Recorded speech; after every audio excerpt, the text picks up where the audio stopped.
Les cérémonies d'adieu à Elisabeth II se poursuivent. Le nouveau roi Charles III se rend en Écosse où le cercueil de la souveraine sera transféré à la cathédrale Saint-Gilles. La contre-offensive se poursuit dans le Donbass. L'armée ukrainienne affirme avoir libéré plus de 20 localités dans le nord-est du pays, parmi elles la ville d'Izium. Les troupes ukrainiennes progressent dans le Donbass. Les habitants des villages libérés racontent leur quotidien sous occupation russe.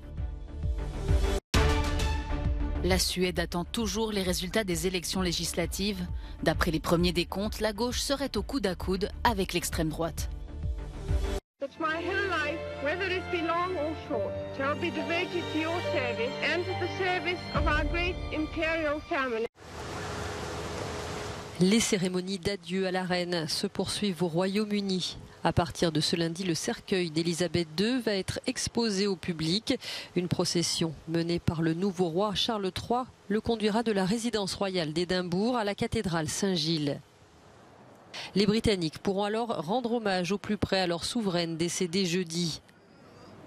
La veille, ils étaient nombreux le long du parcours du cortège funéraire menant du château de Balmoral, où a eu lieu le décès, jusqu'à la capitale écossaise. Parmi la foule figurait la première ministre écossaise, Nicola Sturgeon, qui aura sa première audience avec le nouveau monarque dans la journée. Mardi, les regards se tourneront vers le palais de Buckingham à Londres, où le public continue de déposer fleurs et messages en mémoire de celle qui a régné plus de 70 ans sur le pays. Le cercueil d'Elisabeth II y sera de nouveau exposé publiquement jusqu'à la journée de funérailles nationales, le 19 septembre prochain. En attendant, le tout nouveau roi de 73 ans s'installe dans ses fonctions.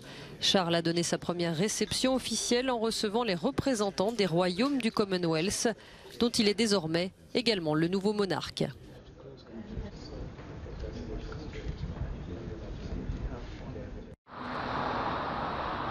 L'est de l'Ukraine en proie aux flammes et à l'obscurité. Dans la soirée de dimanche, plusieurs régions ont été bombardées, provoquant l'arrêt de 2 centrales électriques et des coupures de courant. Des attaques causées par les Russes, selon le président Volodymyr Zelensky. Les Russes restent des terroristes et attaquent des infrastructures essentielles, pas des installations militaires. Le but est de priver les gens de lumière et de chaleur. Kiev accuse les forces russes de frapper les infrastructures énergétiques en représailles à leur défaite sur le champ de bataille. Car depuis le début de la contre-offensive lancée au début du mois, l'armée ukrainienne affirme avoir repris 3000 km² de territoire.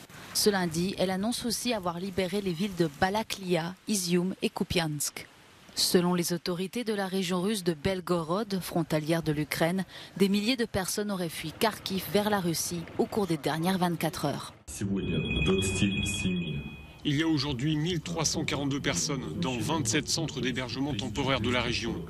Nous nous préparons à envoyer des groupes de 500, 200 et 50 personnes dans d'autres régions. Le ministère russe de la Défense a admis ce week-end que la situation était difficile et qu'il regroupait ses forces de Kharkiv dans la région de Donetsk pour concentrer ses efforts militaires aux côtés des séparatistes pro-russes. Un retrait important confirmé sur cette carte de l'état-major russe. Dans les territoires libérés près de Kharkiv, les procureurs ukrainiens enquêtent sur de potentiels crimes de guerre commis par les Russes pendant l'occupation. Plusieurs corps de civils, enterrés à la hâte, présenteraient des signes de torture. Alors que les troupes ukrainiennes progressent dans l'est du pays, des centaines de civils qui ont passé des mois sous occupation russe retrouvent leur liberté. Petit à petit, les langues se délient et laissent place à des témoignages glaçants. À Zaliznichne, un petit village près de Zaporijia, les habitants racontent avoir vécu des choses similaires à celles de leurs grands-parents pendant la Seconde Guerre mondiale. Des passages à tabac, des destructions, des pillages et la peur constante d'être tués. L'arrivée des soldats ukrainiens dans la ville a été pour eux un soulagement. J'arrive toujours pas à croire qu'ils soient partis et qu'on soit libérés. J'avais peur, très peur. Les images de mares de sang me hantent toujours. Des mares de sang énormes. Les troupes russes ont quitté le village dimanche, juste après la contre-offensive lancée par Kiev. Les Russes étaient encore ici ce matin. Puis à midi, ils ont soudainement commencé à crier très fort et à s'enfuir, montant dans les chars et les véhicules blindés. Zaleznične est à présent libre, mais pratiquement détruit, et sans eau ni électricité. Avec l'arrivée imminente de l'automne, les habitants doivent faire un autre choix difficile. Rester ici et vivre dans le froid, ou tout quitter pour un avenir incertain. Il faudra patienter encore quelques jours pour connaître les vainqueurs des élections législatives suédoises. Pour le moment, la gauche sortante serait légèrement en tête devant le bloc inédit entre la droite et l'extrême droite. Populistes anti-immigration, les démocrates de Suède deviendraient quant à eux la deuxième force politique du pays, avec 21% des voix, doublant ainsi la droite conservatrice. Une première pour ce parti longtemps considéré comme paria. Son chef, Jamie Ekesson, est ravi du résultat. Nous formons maintenant un grand parti. Je suis si fier et si heureux de ce que nous avons fait ensemble pour y parvenir. Pourtant, les derniers sondages accordaient une victoire nette à la gauche au pouvoir. Des pronostics contredits au fur et à mesure du décompte des voix. La première ministre Magdalena Andersson et les sociodémocrates n'ont pas encore reconnu leur défaite. Maintenant, la démocratie suédoise doit suivre son cours. Tous les votes doivent être comptés et nous attendrons le résultat. En attendant, espérons que nous avons fait une bonne élection, une campagne fantastique et que nous allons obtenir un bon résultat. Merci.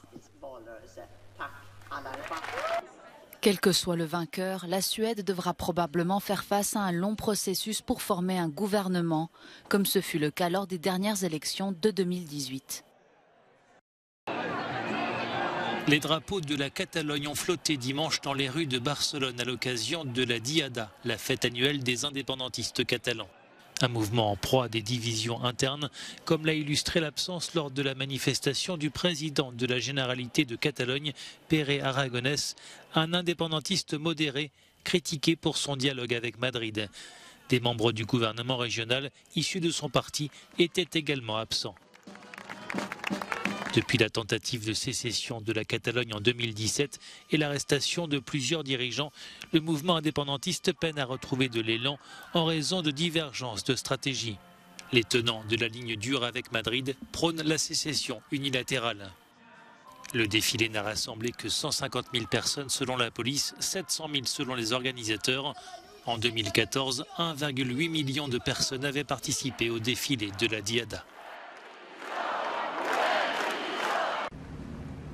208 personnes ont été secourues ces derniers jours en Méditerranée lors de 3 opérations menées par le navire de l'ONG SOS Humanity. Le dernier sauvetage s'est déroulé samedi.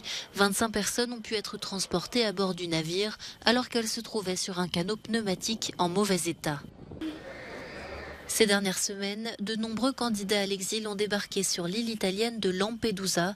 231 personnes sont ainsi arrivées vendredi et 115 autres ont atteint l'île dans la nuit de samedi à dimanche.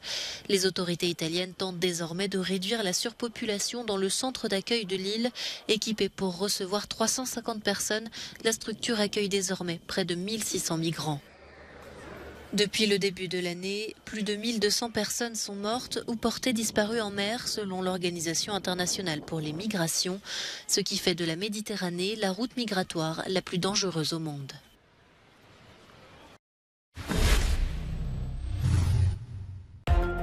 Depuis ses débuts dans le cyclisme, il est présenté comme le nouveau Merckx et surnommé le petit cannibale. Remco Evenepoel fait honneur à sa réputation en s'offrant à 22 ans son premier grand tour, celui d'Espagne.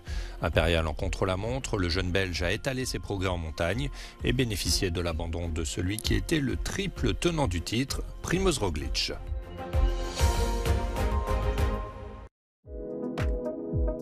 À seulement 19 ans, il est entré dans la légende du tennis mondial. L'Espagnol Carlos Alcaraz a remporté dimanche l'US Open. Il a décroché non seulement son premier titre en Grand Chelem, mais il est devenu en prime le plus jeune numéro 1 mondial de l'histoire, dépassant le record de l'Australien Lleyton Hewitt couronné à 20 ans. Le prodige a battu en finale le Norvégien Casper Ruud, 23 ans, en 4-7, 6-4, 2-6, 7-6, 6-3. C'est quelque chose dont je rêvais depuis enfant. J'ai travaillé très dur pour y arriver. A-t-il réagi avant de soulever sa coupe ?